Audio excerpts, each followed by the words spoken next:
Bo Lil Kenny, Young Dolph's own blood cousin. A name already known deep in Memphis streets is now at the center of a story nobody saw slowing down. According to the streets, he's the one who pulled the trigger on Big Jook. And just like that, Yo Gotti's brother is now lying in a hospital bed fighting for his life. Multiple gunshot wounds, critical condition. And here's where it gets even heavier. Word coming out of Memphis says Yo Gotti allegedly put a price on his head. Let that sink in for a second. The same man who allegedly lost his brother is now being linked to a bounty on the man accused of taking him out. Let me say it again, so it fully lands. The man who allegedly killed Yo Gotti's brother is now critically injured, and people are saying Gotti put a bag on him. In street terms, that's what many are calling karma coming full circle.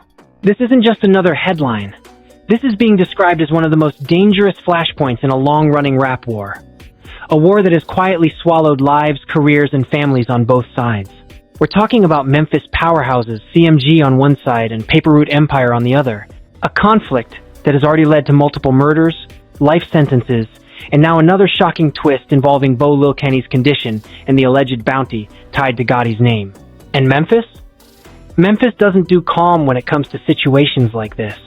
Stay locked in, because the full picture behind this runs deep the history, the killings, the courtroom confessions, the alleged hit lists, the retaliation cycles, and how Bo Lil Kenny ended up at the center of what might be the most intense chapter yet in this entire saga. Let's get into it. Fam, you can't understand what's happening right now without going all the way back to the beginning. This didn't start with a shooting. It didn't start with disrespect. It started with a power move. Back in 2014, Yo Gotti, already established as a major force in Memphis rap and the founder of CMG, formerly Cocaine Music, Groofed his eyes on a rising star, a young rapper, building serious momentum in the streets. Adolph Robert Thornton Jr., known to the world as Young Dolph. Dolph was different, independent, calculated. He built Paper Route Empire from the ground up with no major label backing, no shortcuts, no cosign chasing. And then came the moment that shifted everything. Dolph reportedly turned down a $22 million record deal because he didn't want to give up control. That decision alone made him a symbol of independence, but also put him directly in the path of industry pressure. Yo Gotti allegedly wanted him under CMG, wanted him on the roster, wanted that Memphis dominance locked in. But Dolph's answer was simple: no. And in this world, no is never just a word. It's a statement. From that point on, the energy in Memphis shifted. Two camps began forming: CMG on one side, Paper Route Empire on the other. And in the middle of it all stood a key figure most people outside Memphis didn't fully understand. Anthony Mims, known as Big Jook, Gotti's older brother and a powerful behind-the-scenes presence inside CMG. Dolph didn't stay quiet either. He responded through music, interviews, and public shots. The tension wasn't hidden, it was broadcast. Then came the violence that escalated everything. In 2017, Dolph's vehicle was hit with over 100 bullets in Charlotte, North Carolina. He survived. That incident later inspired his track 100 Shots. Later that same year, he was shot again in Los Angeles, near a hotel. Arrests were made and later released without charges. But the connection between the camps only grew louder in the streets. Dolph became known for surviving what most people wouldn't. Armored vehicle, heavy security, but also constant tension. Then came the day everything changed. November 17th, 2021. Dolph was in Memphis, continuing one of his traditions, giving back during Thanksgiving season. He was at Makeda's Homemade Butter Cookies on Airways Boulevard when a white Mercedes pulled up. Two men stepped out. 22 shots later, Young Dolph was gone. The city froze. Paper Route Empire was devastated. Memphis hip-hop lost one of its most influential independent voices. But the story didn't stop there. Almost immediately, details started emerging. Dolph's brother, Marcus Thornton, reportedly returned fire and injured one of the attackers. That detail alone became crucial later in the investigation. Then arrests came fast. Justin Johnson, known as Straight Drop, was caught months later attempting to flee in a U-Haul. Cornelius Smith was also arrested. A third suspect, an alleged middleman, Hernandez Govan, was later indicted. Memphis authorities even moved quickly to secure Yo Gotti's restaurant over fears of retaliation. The city was on edge, but the real shock came in court on September 23, 2024. During trial testimony, Cornelius Smith took the stand and dropped bombshell claims. He testified that he and Johnson carried out the shooting for a $100,000 bounty, and according to his testimony, that bounty was allegedly linked to Big Jook. He claimed there were meetings, coordination through a middleman, and that the hit was planned around Dolph's Thanksgiving turkey giveaway schedule. Then came another chilling detail after the shooting. They allegedly FaceTimed to confirm the job was done. Johnson was later convicted of first-degree murder and sentenced to life without parole. But what made the case even more explosive were leaked claims suggesting multiple bounties, not just for Dolph, but for others tied to Paper Route Empire. Names like Key Glock, Paper Route Woo, Snoop Bands, and others were reportedly listed with different price tags. An entire alleged hit structure tied to a rap feud, and yet, Big Jook himself was never formally charged. Investigators acknowledged his name came up, but no direct prosecution followed before his death, because before any legal resolution could reach him, violence caught up again. April 2024. Big Jook, Anthony Mims, was attending a repast in Memphis, already mourning a family loss earlier that day. Then a white Ford Explorer pulled up, shots were fired. Jook was hit and rushed for medical care, but he didn't survive. His final post online the day before had warned about betrayal and staying alert. People close to him later posted tributes, but the city already understood what the moment represented. Another major escalation. Police opened the case, but arrest didn't come quickly. The investigation stalled publicly, and that's where Bo Lil Kenny enters the story. Because Bo Lil Kenny isn't just another name in the mix, he's deeply tied to Memphis street circles connected to Dolph's world. And more importantly, he is Dolph's blood cousin. That detail changes everything. After Big Jook's death, Bo Lil Kenny was seen online making statements and dissing Jook publicly. Videos circulated of him speaking directly and aggressively about the situation, making it clear where he stood. Then, in early 2026, he was arrested in connection with Big Jook's murder. And after that arrest, the next twist hit. Reports began circulating that Bo Lil Kenny had been shot and was in critical condition. And in the streets, the narrative quickly formed Yo Gotti allegedly placed a bounty on him. Now, separating confirmed facts from street talk is important. What is confirmed?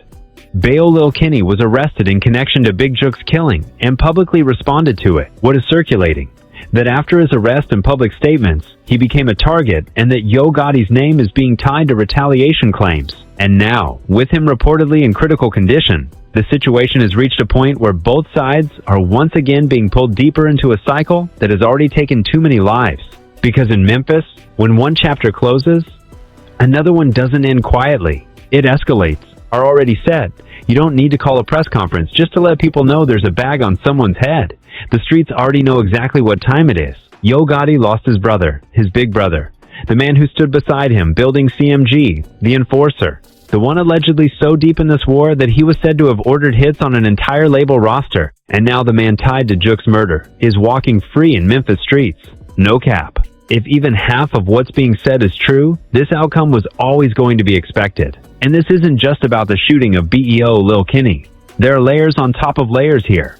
Big Jook allegedly put out a bounty that led to Young Dolph's murder. Young Dolph's cousin allegedly put Big Jook in the ground. And now Yo Gotti allegedly puts a price on Dolph's cousin, the same man allegedly responsible for his brother's death. This is a full cycle of retaliation, a violent loop that's been spinning since at least 2017.